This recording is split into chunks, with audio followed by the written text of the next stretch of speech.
Thank you very much. Thank you.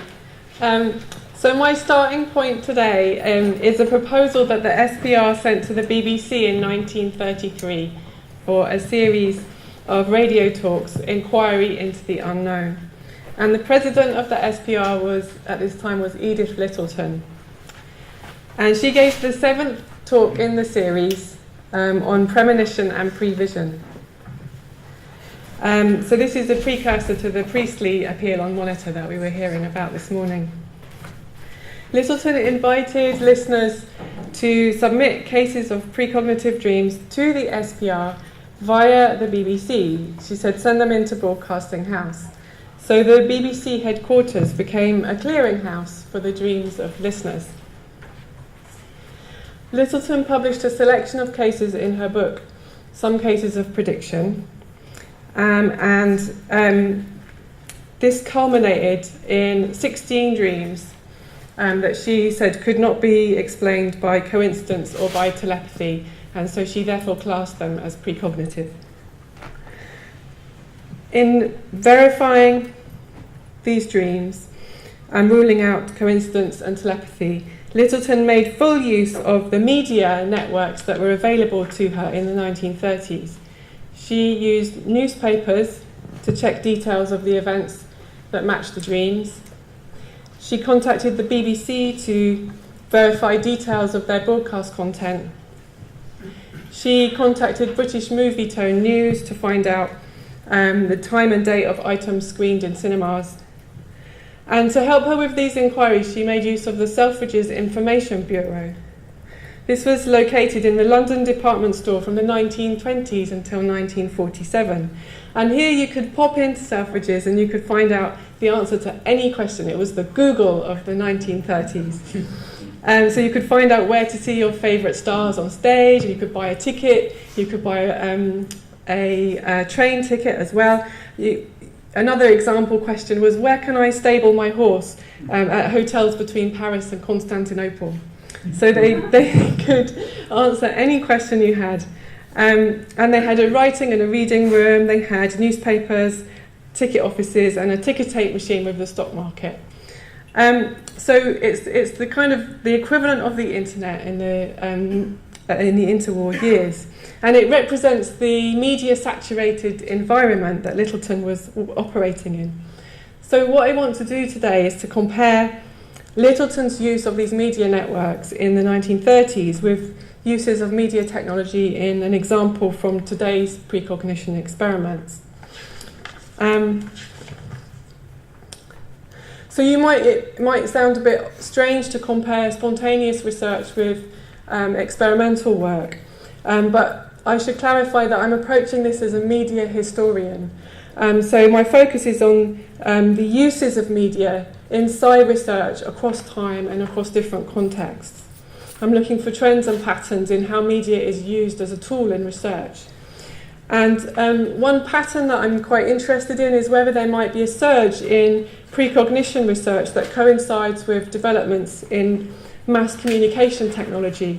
So, for example, it seems to me that there was a peak in precognition research between the First and the Second World Wars, and that is the time which sees the advent of wireless broadcasting and the first demonstrations of television.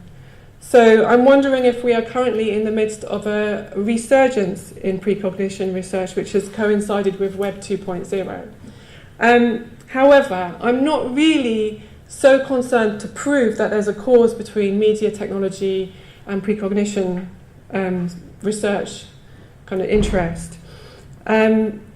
Really what I'm focusing on is the ways in which media technologies come with a promise of yielding improved evidential standards. And then a corollary of that, it's a double-edged relationship, because what seems to happen through history is that the media technologies bring a new promise of new ways to verify and improve evidential standards, but the psi phenomena find new ways to wriggle free of the new evidential lattices or webs. They wriggle free of the validation as we find new ways to validate them. So I'm going to stress this double-edged relationship between media technology and psi research. the promise that it brings and the challenges it brings. There are new ways for information to leak that come when there are new ways to capture phenomena. So before doing my comparison from the 1930s to the present, I just want to give some context for this and give like a brief, I'm going to give a very brief survey of the relationship between psychical research and mass media. So there's going to be a lot of things missing from this survey, but I'm just going to give a few snapshots. And this is familiar ground, but I'm giving a different emphasis to it. So the SPR was reliant on the late Victorian media networks right from the start in the 1880s. This is a page, a snapshot of the small ads from the Times on Christmas Day in 1883. And you can see, if you can read it, which you probably can't, there's a society for supporting friendless and fallen young women, appealing for funds. There's a lost diamond brooch, a lost watch chain, a lost diamond ring, a couple of lost dogs, including a pug dog who answers to the name of Rob. And then after all of these, you've got at the bottom the Society for Psychical Research. And they're appealing for evidence for phenomena such as thought reading, clairvoyance, presentiments and dreams, and haunted occurrences. So this is before the census of hallucinations. It's a precursor. So they advertised in the Times, and they also, when they were following up the cases that they received, they made extensive use of the print networks again. So that's their advert. So here we've got Frank Podmore and Edmund Gurney. And so what I did was I just took volume 1 of Phantasms of the Living, and I did a quick skim, and this is all of the sources that they used in order to verify the times and the dates and places and causes of death in the crisis apparitions that they were verifying. So that's just volume 1 of Phantasms. I don't know how they did it. It was such a massive research endeavour. They also used the newspapers to educate readers in how, and to recruit them to gather testimony. So in letters to the Times, Edmund Gurney invited readers to interview their acquaintances and to submit further data to the society. They wanted statistical evidence of how many people didn't have experienced crisis apparitions, so that they could determine the proportion of the population that did. And they placed adverts in regional newspapers appealing for living witnesses to events that had happened many years before. So effectively they built an internet of death using telegrams, letters and newspapers all around the world. They also expended quite a lot of energy following up cases that were reported in the newspapers. And again, this is just a list from volume 1 of Phantasms. And they found this material quite frustrating. They criticised sensational newspaper paragraphs which get copied from one journal into another. They said that the newspapers were just like gossip. And they said that in scarcely 1% of these cases has the evidence held up. So my conclusion from this is that the newspaper in Victorian psychic research, as a research tool, the newspaper requires expert handling. It can be used to verify the facts of a case, but it also has to be treated with scepticism and subjected to a validation process in its turn. So this is the two-sided relationship with the media that I'm talking about. And you can see this two-sided, double-edged use of the media cropping up again, for example, in the collaboration or the attempts at collaboration between American parapsychologists and radio companies in the 1930s. So in one experiment in mass telepathy in 1924, the studio audience was used to transmit information telepathically to the audience, the radio audience. And the targets they were sending were posted up on a blackboard in the studio to help them focus. And over 2,000 listeners in the Chicago area sent in responses to this Zenith broadcast. However, the experiment was jeopardised by gentlemen of the press who copied the information from the blackboard in the studio, and they began publishing the correct answers the next day before the experimenters had received and processed the results. So the answers that were postmarked after the appearance of the newspaper content had to be discounted, and overall the results were not great. And J.B. Rhine's subsequent relationship with the Zenith Foundation shows this continuing friction between the reputation and the standards of parapsychology on the one hand, and the aims and the values of the media organisations on the other hand. And there's some quite interesting material in the BBC archives from the 1940s and 50s, where there's quite a lot of friction between the SPR and the BBC. The SPR is trying to get a good standard of psychic research onto television, and they're really struggling to get the BBC on side with that. Just a couple more highlights from my very rapid historical survey. I can't forget to mention the British Premonitions Bureau, which ran from 1967 to 1983, in the wake of Aberfan. And the media connection here is Peter Fairley, who collaborated with John Barker. He was a journalist at the Evening Standard, and then he moved to the TV Times and took the Bureau with him. And they had ambitious plans. They said that the public should be invited to report their premonitions to a central clearinghouse, perhaps linked with a computer. And then the computer could detect peaks and patterns in the reports, and an official early warning system could be developed to intervene and warn the government and prevent disasters. But they never got to the computer stage, and Barker died in 1968. But it was an ambition that did get realised and has been realised in lots of different forms with the arrival of the internet. And at the same time as the Bureau was set up, there was the parallel organisation, the Central Premonitions Registry in New York, and that, I can't work out if it survived into the internet era or was revived in the internet era. So if anyone knows more about the history of the Central Premonitions Registry and who put it onto the internet, then I'd love to hear about that. This is from the Internet Archive from the Wayback Machine. People could register dreams that they felt might be precognitive by filling in a web form. And then just bringing us up to date, we've got Project August from 2014, which was run by the National Dream Centre. It had more modest aims than the Premonitions Bureau and Registry. Their research questions were whether can humans make an intention to dream about specific topics, and can humans incubate dreams for specific time frames. But what I really like about Project August is that, as far as I'm concerned, it pays tribute to the long history of people who wake up and see their dream content in the next day's newspaper, going back to J.W. Dunn, going back earlier than that to Victorian cases. And the Project August archive is really nice because you can actually read the news via the hyperlinks that they've embedded in people's dream reports. So it sort of turns the relationship between dreams and media into a fascinating kind of reading experience. You enter the world through the dream content of the participants. So obviously there's a lot more that could go in this history of the relationship between precognition and mass media. But I want to move on now to do a little bit more in depth on Littleton and what is happening today. So I'm going to compare Littleton's cases, just one case really, and glancing at another one in some cases of prediction, her book, and compare that with Caroline Watt's really interesting paper from 2014 in the Journal of Parapsychology.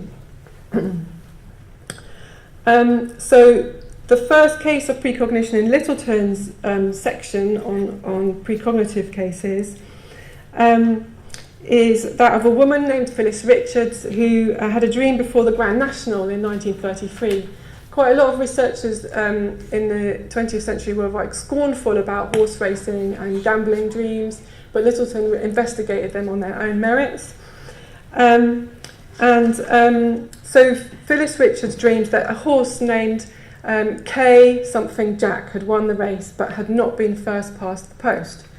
And the dream came true twice. First of all, at the Grand National, when a horse named Kelsborough Jack won the race, and then she went to the cinema afterwards and saw the race on the film, and that's when she saw that there was a loose horse that was first past the post. It had lost its rider and it came in first, but obviously didn't win the race because it didn't have its rider.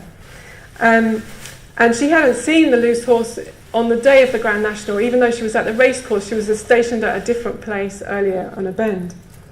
So Edith Littleton was investigating this case, and she looked at the Times and she read the report which described the fall of one lead jockey at the last fence. She wrote to the BBC to ask them what the announcer had been saying during the commentary, and the BBC wrote back and confirmed that when announcing the first three horses, the commentator had said there's a loose horse with them, but they were unable to clarify whether the loose horse had been in front. And Littleton then tried to get hold of the film that Phyllis Richards had seen in the cinema, but she was unable to do so. So she concluded that the case was not absolutely complete, but nearly so, because she hadn't seen the film for herself. But the Pathé News Archive allows us now to watch this film ourselves.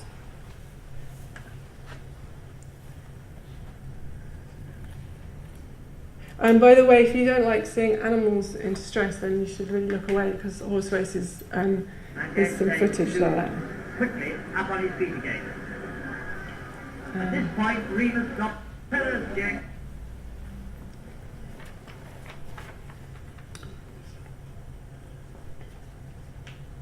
So this is the end of the race. I'm sorry for showing that bit. So up the straight we come. Up the straight. We'll kill for a jet. Starting the post 3 lengths here, but really through. So you could see that if Littleton had seen that video from the newsreel, she would have counted that as a complete case. That was her criterion for it being a closed case. Whoops.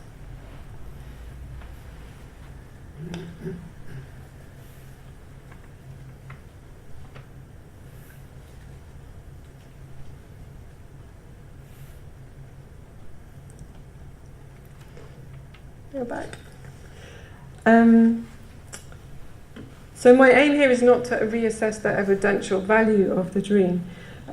We'd have to ask other questions like how often is there a loose horse at the front of the race? The point I want to make is that as far as Littleton is concerned, the dream would be verified by the film. That would be enough for her. And that the internet and the digitisation of the archive has delivered on that promise 80 years later. Littleton also used cinema to differentiate between telepathy and precognition. Another case involved a woman who was watching a cinema newsreel about the Schneider Trophy air race when she suddenly had a premonition that one of the pilots would be killed, and he was killed while training for the race. And Littleton turned to Selfridge's Information Bureau to find out if the news item might have screened at the same time that the race was taking place, which would have made it a case of telepathy. And once again, she was unable to get conclusive information.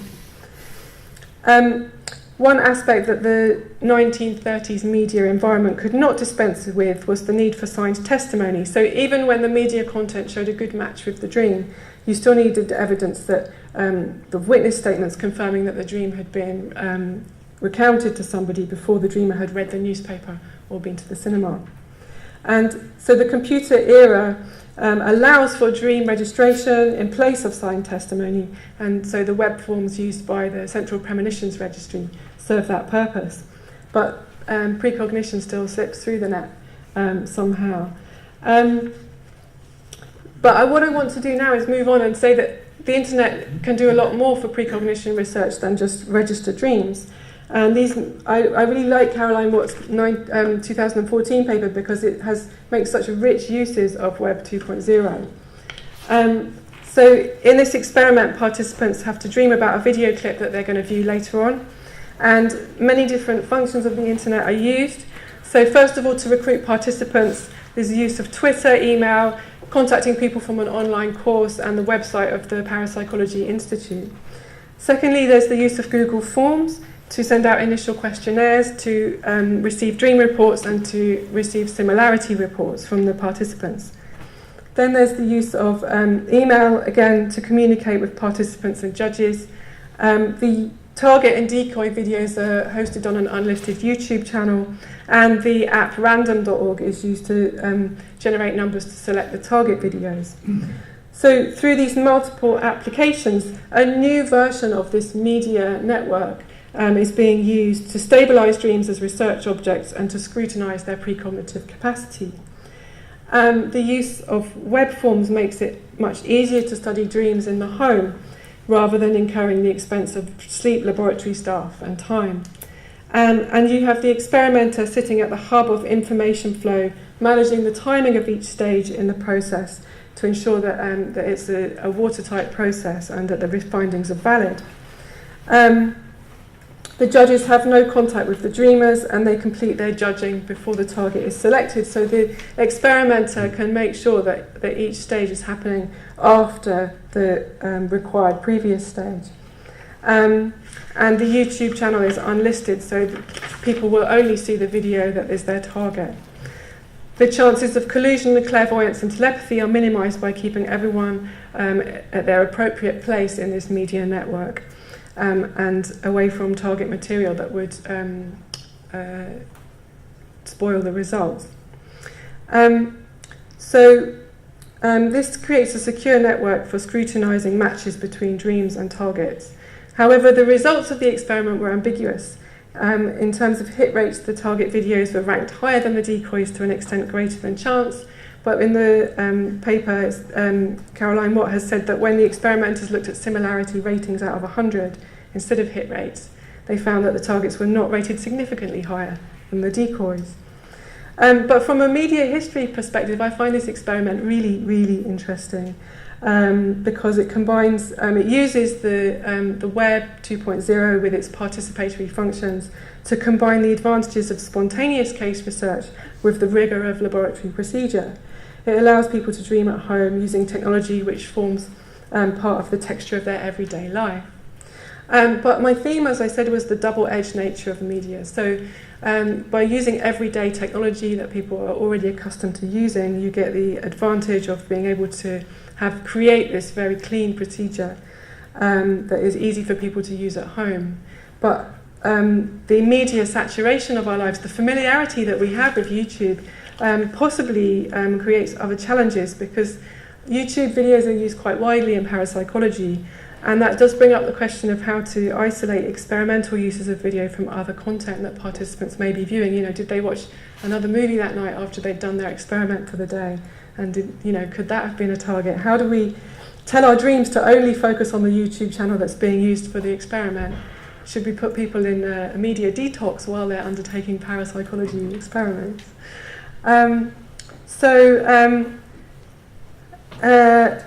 think I should probably conclude at this point. But one question I have is whether we need to find... So this question about the rankings versus the hit rates. Do we need to find a method that works reliably with dreaming about the past for both ratings and rankings, and then use that method for dreaming about the future? And I'm just really curious to know if you agree that we're seeing a surge of interest in precog that's coinciding with Web 2.0. And then just finally, I've been doing dream work myself, and my own personal view is that we could, as well as these experiments, we could follow up Charles Tart's idea of state-specific sciences and think about what a state-specific science of dreaming might look like. I've come to the conclusion, the tentative conclusion myself, that dreams are media forms that organise and disseminate information in parallel to the waking media industries. Thanks very much.